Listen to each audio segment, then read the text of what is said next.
Que Jesus esteja entre nós. Antes de começarmos o nosso tema, eu quero indicar a leitura dessa Bíblia, a Bíblia de Jerusalém, da editora Paulus. A distribuidora Boa Nova de Catanduva distribui essa Bíblia. Ela é uma das melhores traduções que nós temos em língua portuguesa. E nós vamos utilizar o texto de Atos dos Apóstolos, que está aqui na Bíblia de Jerusalém, para organizarmos os nossos estudos a respeito do livro Atos dos Apóstolos. O nosso tema de hoje diz respeito à necessidade do espírito de se organizar, a necessidade do ser humano. Quando nós falamos em organização, geralmente pensamos que é uma obrigação. Organização significa a necessidade do espírito, portanto, é uma terapia espiritual eficaz para o combate a qualquer tipo de problema, inclusive da depressão. Vamos iniciar o nosso tema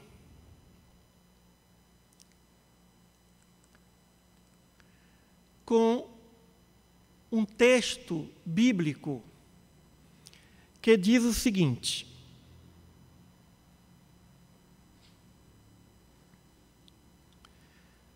por aquele tempo, Ezequias ficou doente, a morte, o rei Ezequias. O profeta Isaías, filho de Amós, veio ter com ele e lhe disse: assim diz o Senhor, põe em ordem a tua casa, porque morrerás e não viverás. Então o rei virou o rosto para a parede e orou ao Senhor, dizendo: lembra-te agora, ó Senhor, te peço, de como tenho andado diante de ti com fidelidade e integridade de coração, e tenho feito o que era reto aos seus olhos. E Ezequias chorou muitíssimo. E sucedeu que, não havendo Isaías ainda saído do meio do pátio, veio a ele a palavra do Senhor, dizendo: volta e dize a Ezequias, príncipe do meu povo: assim diz o Senhor Deus de teu pai Davi, ouvi a tua oração e vi as tuas lágrimas. Eis que eu te sararei, e ao terceiro dia subirás à casa do Senhor. Acrescentarei aos teus dias 15 anos, e das mãos do rei da Assíria te livrarei, a ti e a esta cidade, e defenderei esta cidade por amor de mim, e por amor do meu servo Davi. Disse mais Isaías: tomai uma pasta de figos e ponde-a sobre a úlcera, e ele sarará. O livro de Reis, número 2, capítulo 20, versículos de 1 a 7. Então, está nas Escrituras uma recomendação vinda por meio do grande profeta Isaías: organiza a tua casa moral, a tua casa material, organiza a tua casa consciencial. Organização significa cumprir os seus deveres, ou seja, o cumprimento do dever material, dever moral, é o que nos leva a uma organização. Vejamos então alguns princípios de organização, principalmente nesses tempos em que nós precisamos organizar a nossa casa. Nós sabemos que tudo que existe de favorável ou desfavorável em relação à nossa vida na Terra, no fundo, diz respeito a uma necessidade de cumprimento de dever no sentido de organização. Vejamos, qual é o objetivo da organização? O grande objetivo é ganharmos tempo, produzirmos mais, com o mínimo de esforço possível. Tem aquela velha máxima: se você quer pedir alguma coisa a alguém, peça a alguém que não tem tempo. Esse alguém sempre terá tempo, porque é aquela pessoa que está cumprindo os seus deveres, está organizado, e o organizado tem sempre um tempo a mais para fazer algo mais. É o generoso. Para que o indivíduo seja devidamente organizado, ele precisa ser devidamente preparado, planejado, para que ele possa, aí sim, ser generoso, caridoso, sem causar dano material ou moral a qualquer pessoa. Então, o grande objetivo da organização é a evolução intelectual e moral do ser. Nós temos um hábito de ir deixando as coisas, e deixando detalhes para depois. Meus irmãos, o detalhe pode fazer a grande diferença. E o detalhe está nas pequenas coisas. Nós observamos que Deus é perfeito no macrocosmos, nos infinitos mundos, nos trilhões e trilhões de mundos, de planetas, de sóis, de galáxias, mas Ele também é perfeito no micromundo, ou nos micromundos, nos mundos atômicos, das moléculas, das células. Então, Ele é organizado em tudo. Deus é um ser eminentemente organizado. A rosa vermelha vai ser sempre a rosa vermelha. O ser humano em evolução terá também as mesmas características. Ou seja, numa roseira não vai nascer dali uma dália. Ou seja, para cada espécie existe uma classificação, uma organização. Mas por que o ser humano tem o hábito de deixar as coisas para depois? Depois eu vou. Quando eu já estiver idoso, eu vou ler a Bíblia. Quando eu estiver idoso, eu vou a um templo. Agora não, eu estou muito novo. Não, depois eu faço isso, agora eu não tenho tempo. A questão é ter a disposição mental para ter esse tempo. Nós temos um hábito de priorizar o que é importante e não priorizar o que é necessário. Ou seja, a organização começa no planejamento e numa classificação. O que é necessário, o que é útil e o que é importante. O necessário precisa ser feito aqui e agora, o mais rápido possível. Jesus disse: ao entregares uma oferta diante do altar, e lá perceber que tem alguma coisa contra o teu irmão, volta, reconcilia com teu irmão e depois retorna para oferecer a tua oferenda. Ele disse o quê?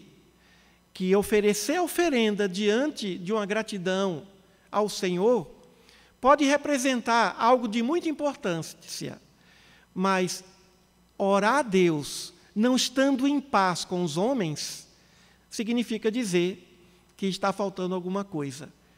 Há uma necessidade de estar em paz com os homens para depois oferecer a Deus a sua oferenda, a sua gratidão. Então, nós temos o hábito de deixar o que é necessário para depois e priorizar o que é importante, priorizar o que é útil e vamos deixando o que é necessário. E quando chega um determinado momento, nós percebemos quanto tempo foi perdido priorizando o que não era necessário. E a consciência vai nos cobrar. Bem, a finalidade da organização é conseguir a maior eficácia possível no conjunto de operações que compõem a atividade da instituição. Ou seja, o grande objetivo é atingir o que foi planejado, o que foi organizado. Muitas vezes nós queremos fazer alguma coisa sem planejamento. E quando não há planejamento, não há eficácia no aproveitamento do tempo. Então, é preciso definir as funções, obrigações e responsabilidades dos diversos pontos, funções, cargos, para que o indivíduo possa verdadeiramente atingir seus objetivos. Planejar o seu tempo, o seu ano, o seu mês, o seu dia, a sua hora. Há um livro interessante que nós indicamos, que se intitula O Milagre da Manhã, onde o escritor fala a respeito do planejamento do seu dia. Planeje o seu dia, organizando o seu tempo, para que, através desse milagre da manhã, desse planejamento na parte matinal, nós tenhamos um dia extremamente eficaz e proveitoso. Agora vejamos, quanto tempo, energia e emoção você gastou sofrendo ou sentindo culpa por ter adiado uma coisa para depois acabar descobrindo que a tarefa tomaria pouco tempo. Quer ver uma coisa? Organizar uma cama. Quanto tempo dura organizar uma cama? Nós levantamos, não passa de 30 segundos. Mas olhamos ali para a cama, não, agora eu estou com pressa, não tenho tempo de organizar a cama. Não, agora não dá, eu não tenho tempo para isso. Não, eu vou ler esse livro depois, não tenho tempo para ler esse livro. Quanto tempo gasta para ler 2 páginas de um livro?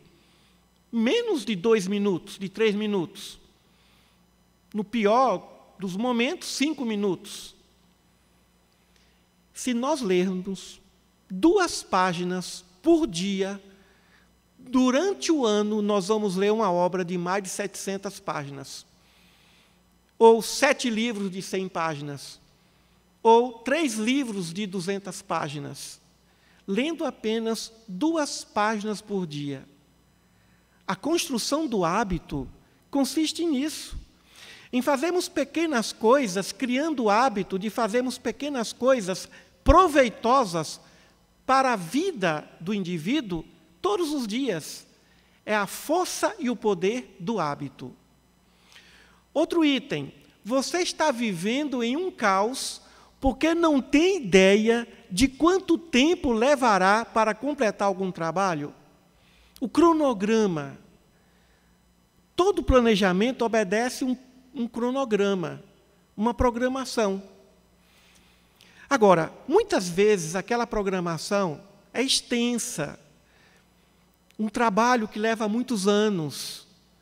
No entanto, nós podemos planejar por partes. Olha, o trabalho vai durar 15 anos. Nós vamos organizar esse trabalho dentro de um cronograma anual, estabelecendo metas. O objetivo sempre vem com um conjunto de metas.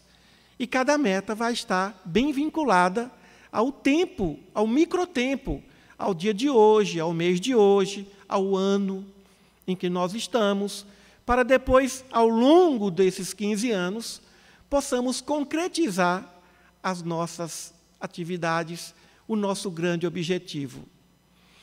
Mesmo que tenha uma vida extremamente ocupada, será que não poderia gastar 2 minutos para pendurar suas roupas ou jogá-las no cesto da roupa suja?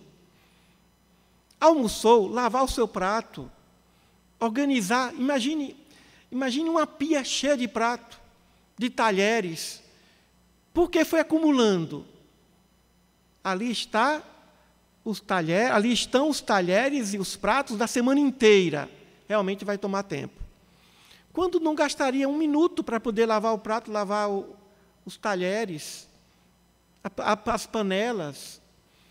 Então, é preciso que haja uma organização mental, porque o que nos falta não é tempo, é disposição mental para trabalharmos em determinada atividade naquele tempo. Não existe falta de tempo. O que existe é falta de disposição mental. O que você mais receia não é gastar tempo e energia no trabalho, mas simplesmente em começá-lo. Ou seja, nós temos dificuldades em iniciar um processo. É o que Isaac Newton disse. A tendência de todo corpo inerte é permanecer na inércia. E de todo corpo em movimento é continuar em movimento. O difícil é sair da inércia. E aí precisamos de criar mecanismos motivacionais para começarmos a fazer coisas que dizem respeito ao cumprimento dos nossos deveres. Uma das razões mais claras para o constante adiamento de um trabalho é porque é desagradável, do tipo, trabalho que eu não gosto de fazer.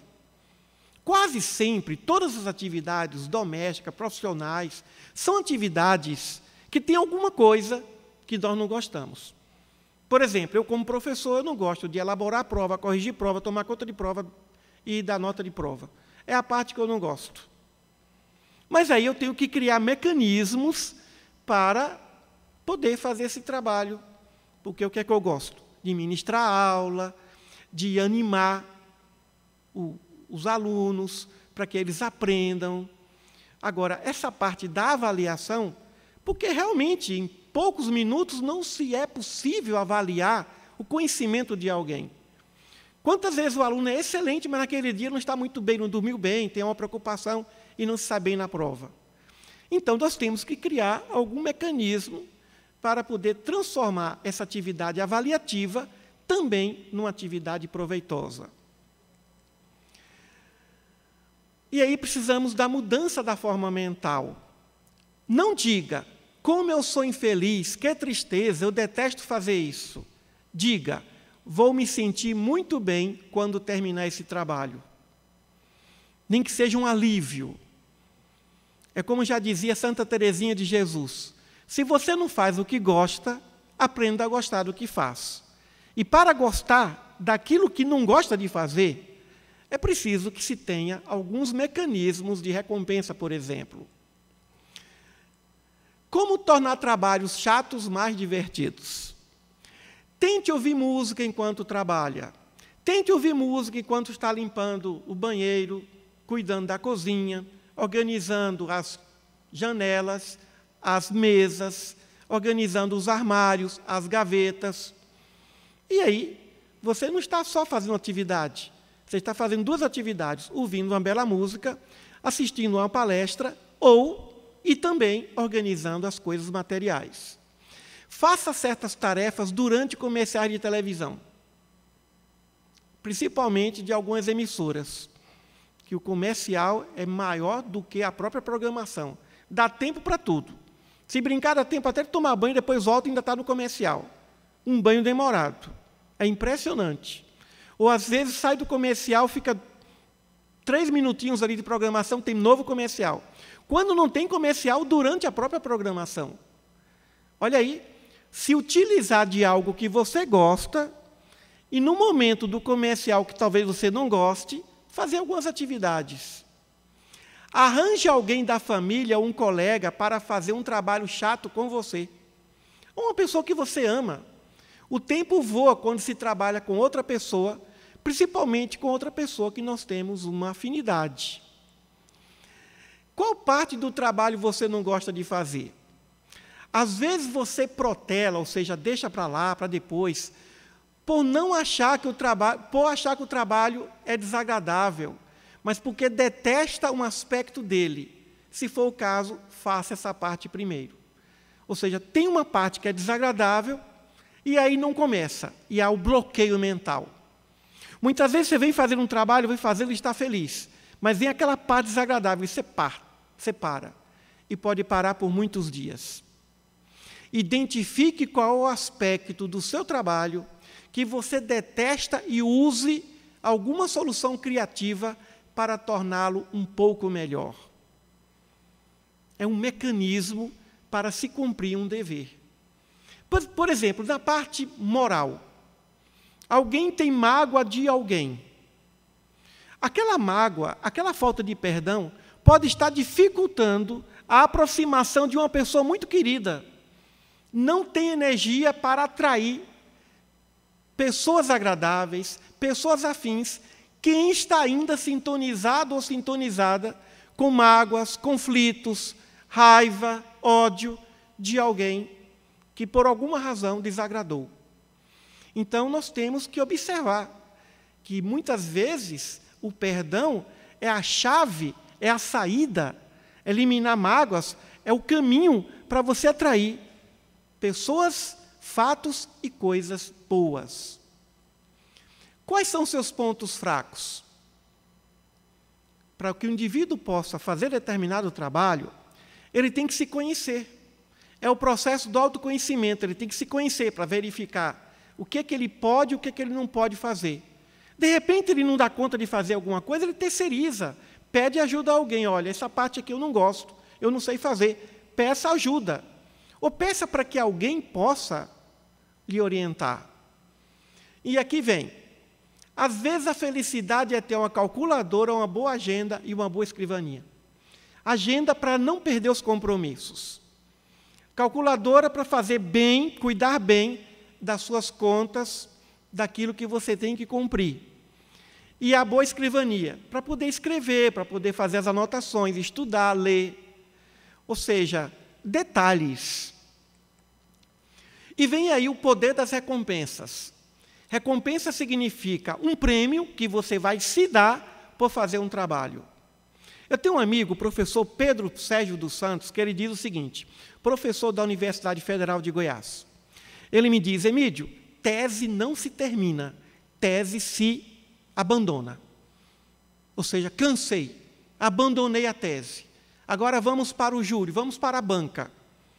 Agora, quando você termina de escrever uma tese, de produzir um livro, um artigo, de preparar uma palestra, como você se sente bem? Olha, eu não sinto bem fazer esse tipo de trabalho, mas isso vai me dar uma alegria, uma recompensa, pelo menos um alívio. Dê uma recompensa a si próprio, uma coisa de que você realmente goste e deixe que isso seja a sua motivação para terminar rápido trabalhos tediosos ou difíceis. Ou seja, o cientista que tem que descobrir uma vacina para uma doença. O trabalho não é fácil. É trabalho de dia e de noite, diuturno. Mas a alegria que ele vai ver, sentir, ao ver que aquele seu trabalho vai beneficiar milhões de pessoas. E isso dá ânimo para o cientista.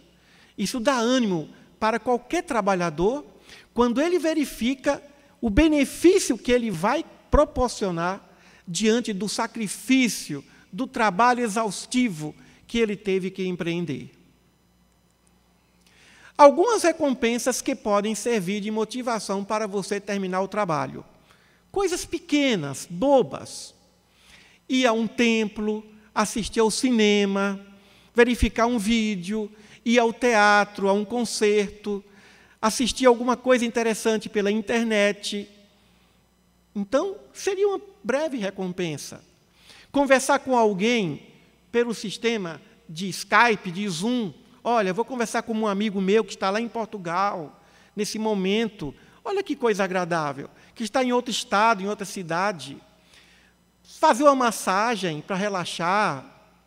Fazer compras daquilo que você necessita ou daquilo que você gosta. Olha, eu vou comprar isso.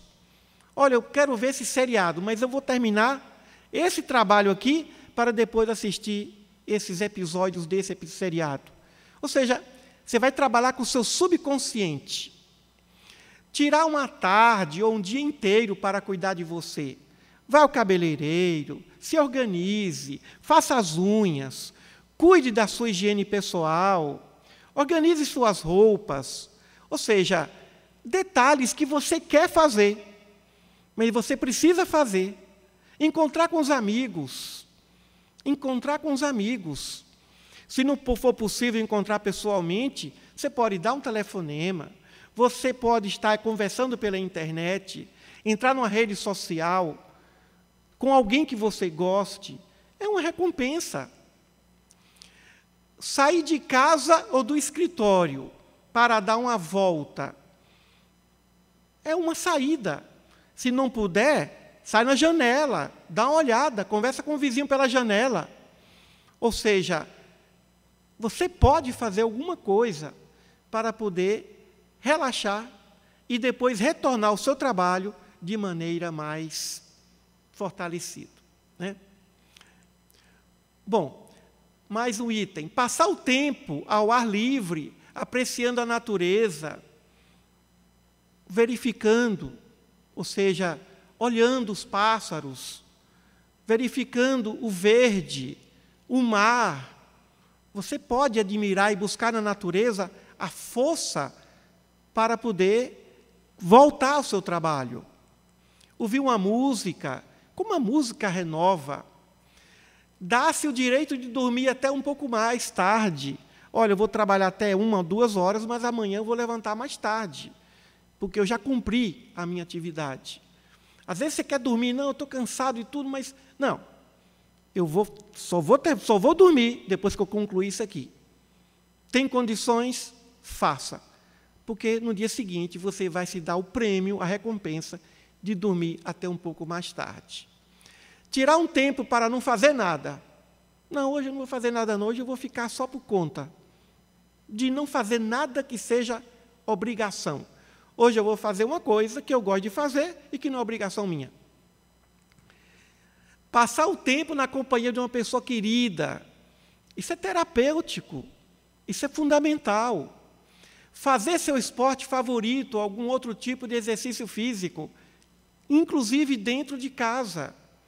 Por exemplo, praticar yoga. Como é importante essa atividade. É prazerosa. Ir à praia, ao rio, vales, montanhas. Ou seja, buscar mais uma vez a natureza. Ler um bom livro ou uma boa revista, a revista do seu interesse, da sua vontade, o livro que você sonha tanto. Eu não tenho tempo de ler. Quantos livros nós compramos e quantos livros nós lemos? Compramos muito e lemos pouco. Regalar-se com um banho, ficar mais tempo no banho, seja na banheira, seja no chuveiro. Quantas vezes ele toma um banho de forma apressada? Você vai ficar mais um tempo para poder sair dali um pouco mais leve. Nós sabemos os efeitos terapêuticos de um banho. Pescar, mergulhar sozinho com os amigos, mais uma vez buscar a natureza.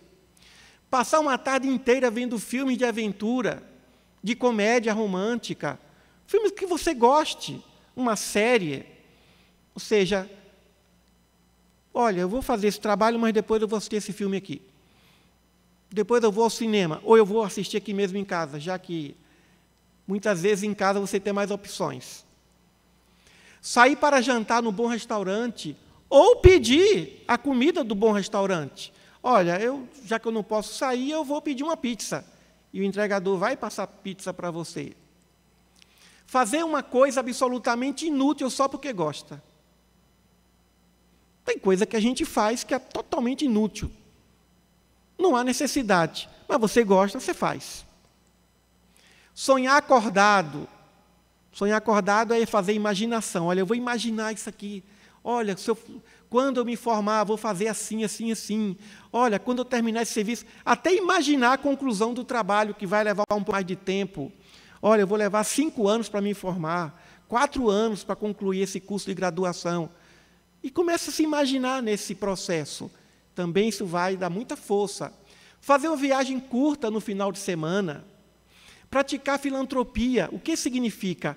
Ir ao encontro do infortúnio. Ajudar as pessoas. Aí você vai descobrir que a verdadeira felicidade consiste em proporcionar alegria aos outros. Principalmente aquelas pessoas esquecidas, marginalizadas. Principalmente aqueles que nós vamos ajudar sem qualquer expectativa de retorno. A sublime caridade é socorrer sem qualquer expectativa de retorno por parte do socorrido. Isso também é muito interessante. O indivíduo volta com mais força. Como já falei, ouvir músicas. Alguns pensamentos. Não deixe que o progresso das coisas que você faz passe despercebido, ainda que só você perceba. Existem vitórias interiores que só você sabe, só você construiu, ninguém conhece. Você não vai receber nenhuma medalha, mas você, com a sua consciência, vai se premiar. Que bom que eu consegui isso. Que bom que eu me controlei para não ser deseducado com uma pessoa que foi deseducada comigo. Nós não paramos de brincar porque envelhecemos. Envelhecemos porque paramos de brincar. Ou seja, muitas vezes nós perdemos aquela pureza da infância, de buscar um divertimento, porque achamos que temos que trabalhar 24 horas por dia. Não. Muitas vezes, o trabalho pode ser a própria diversão.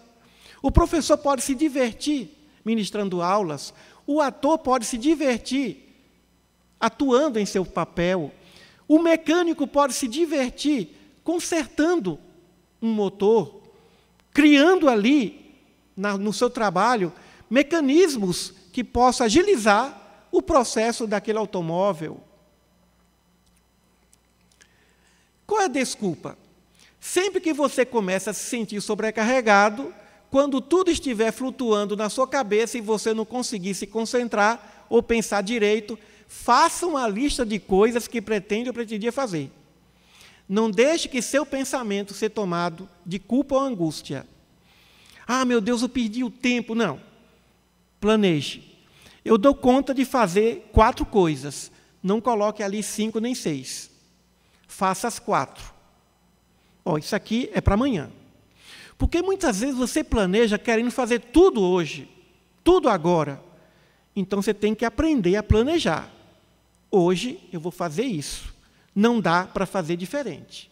A cada dia basta o seu trabalho, como já afirmaram o Mestre Jesus. Olha aqui as desculpas. Minha vida seria melhor se eu fizesse, mas eu sou velho demais, novo demais, pouco qualificado, medroso demais para isso. Pois eu tenho um amigo que faz medicina aos 86 anos de idade. Moisés tirou o povo hebreu da escravidão do Egito aos 80 anos de idade. Jesus já ensinava no templo aos 12 anos de idade. Então, muitas vezes a gente usa de certas desculpas. Gostaria de cursar a faculdade, mas não posso pagar a faculdade, porque não pede ajuda. Tenho de cuidar da família. Organiza o tempo. Estou ocupado demais com a carreira. Cuidado. Uma grande amiga minha trabalhou 20 anos numa empresa, não fez uma especialização. Um dia ela foi demitida e sentiu uma grande culpa, porque durante aqueles 20 anos ela não tirou um ano sequer para fazer uma pós-graduação, porque estava ocupada demais. Não tenho tempo. Sempre é desculpa, né? Não tenho tempo. Se eu começar agora, terei 60 anos quando me formar. Pois esse meu amigo que faz medicina aos 86, ele quer se formar depois dos 90 e trabalhar como médico geriatra até os 100 anos. E ele diz que depois dos 100 anos, Deus cuida da vida dele. Pronto. Na verdade, ele está se preparando também para ser médico na próxima vida, na próxima encarnação. Se você sempre faz o que sempre fez, sempre conseguirá o que sempre conseguiu. Se você quiser uma coisa diferente, faça diferente. O ser humano precisa pôr sua vida em ordem para viver melhor. A ordem dos nossos dias reflete, de várias formas, a imagem de nós mesmos. Quanto mais eu quero fazer uma coisa, menos considero isso um trabalho. Já dizia o nosso escritor americano Richard Bach. Organização com mais eficácia. Anote suas ideias. Não confie na memória. Estabeleça prioridades antes de começar o dia.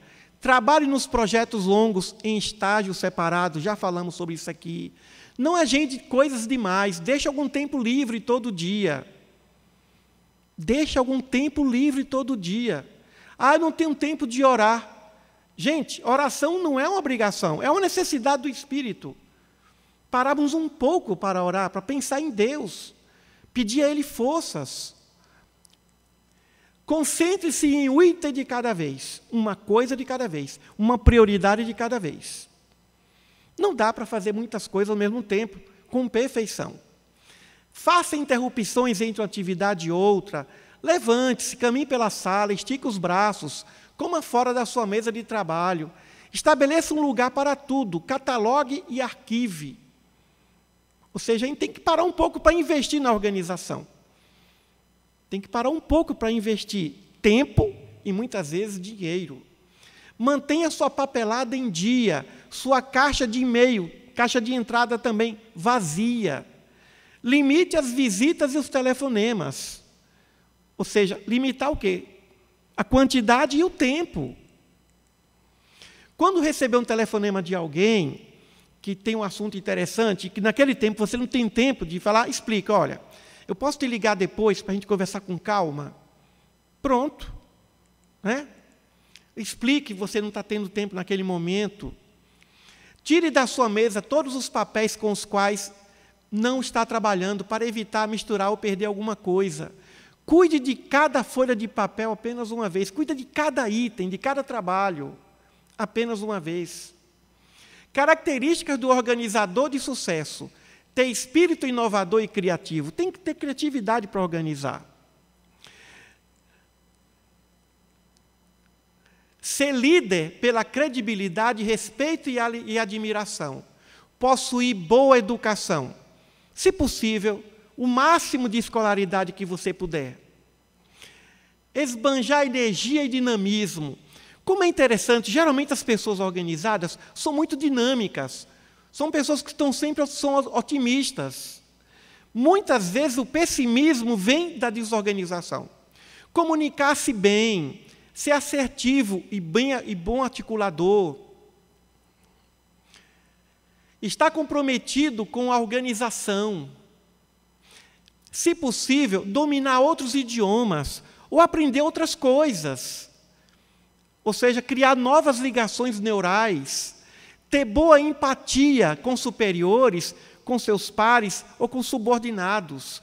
Tem coisa pior do que a antipatia no ambiente de trabalho. Ser autêntico e transparente, mas também empático. Ser automotivado, estar sempre disposto, sempre disposta.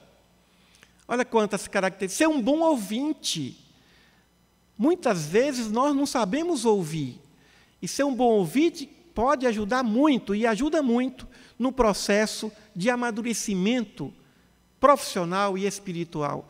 Ter maturidade diante da vida e das dificuldades.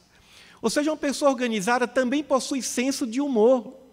Não fica carrancudo ali, achando que tudo tem que ser a ferro e fogo. Tem que ter tato e prudência diante de situações delicadas. Ser educado, ser cortês. Demonstrar preocupação social com as coisas que acontecem no dia a dia. Uma vez um amigo meu falou assim: Emídio, eu estou devendo à sociedade. Eu falei, por quê? Tem muito tempo que eu não assisto telejornal. Eu acho que eu tenho que estar um pouco inteirado com as coisas que acontecem em outros países. Ter outros interesses além do trabalho. Ter vida afetiva e familiar bem resolvida. Tudo isso vem de uma pessoa organizada. Ter sentimento de religiosidade é fundamental. Ou seja, são itens fundamentais para que nós possamos ter uma vida bem equilibrada, equilíbrio. Organiza a tua casa, porque tu vais morrer. Todos nós temos o nosso momento final nesse planeta. Então, nós temos que viver todos os dias da forma mais organizada possível. Nós vivemos um momento atual que exige essa organização. Dentro de casa, vamos limpar nossas gavetas, vamos organizar nossos armários, vamos ajudar aos outros, doando aquilo que nós não usamos. E nós vamos sentir que essa terapia do recolhimento não diz respeito apenas à mudança, à organização material, mas também à mudança espiritual. Dá um telefonema, peça perdão, peça desculpa. Não perca a chance de fazer com que o dia de hoje seja o melhor dia dentre todos que você teve até agora. Desse modo, nós estaremos buscando o reino dos céus e sua justiça, nós estaremos preparando a nossa vida, porque em algum momento a nossa consciência vai dizer: organiza a tua casa, porque tu vais morrer. E para finalizar, uma vez perguntaram a São Francisco de Assis, ele estava cuidando do jardim: Pai Francisco, o que o senhor faria se a irmã morte se aproximasse e dissesse que chegou a tua hora? Ele disse: continuaria cuidando do meu jardim. é o resultado de um espírito altamente organizado. Está preparado a todo momento a sair desse mundo, deixando bem melhor do que como encontrou. Muita paz a todos e até a